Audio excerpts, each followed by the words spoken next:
Kabir's heart raced in terror. He fought to break free, to move, but the apparition's cold grip held him in place, their touch like ice, freezing him to the core.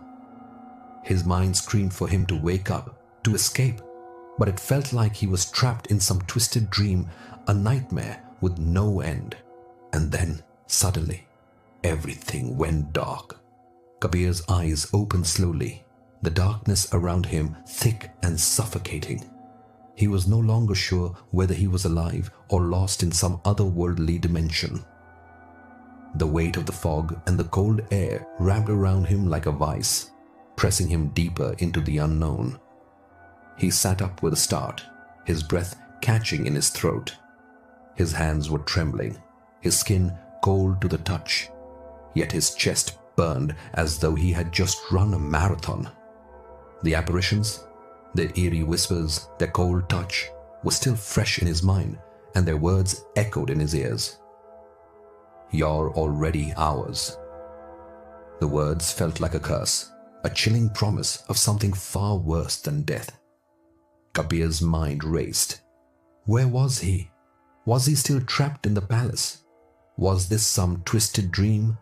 Or had he truly crossed into a place where the boundaries between life and death no longer existed? He pushed himself to his feet, his legs shaking beneath him, but he couldn't afford to stay still. He had to find his friends. He had to get out of this nightmare. The images of Raghav, Meera and Ankit flashed in his mind. Were they alive?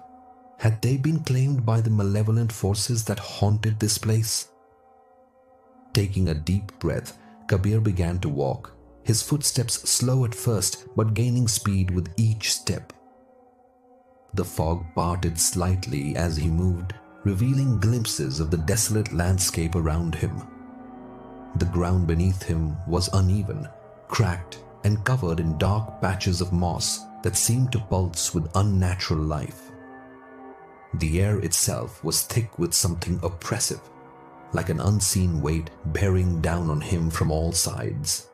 As he walked, the palace loomed in the distance, its towers casting long, distorted shadows in the dim light. The sight of it made Kabir's heart race, but it also filled him with a strange sense of determination.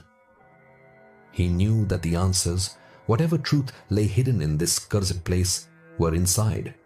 He had no choice but to face it.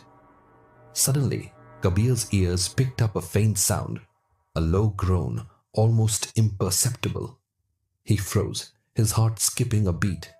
Was it one of his friends? Or was it something else, something far darker?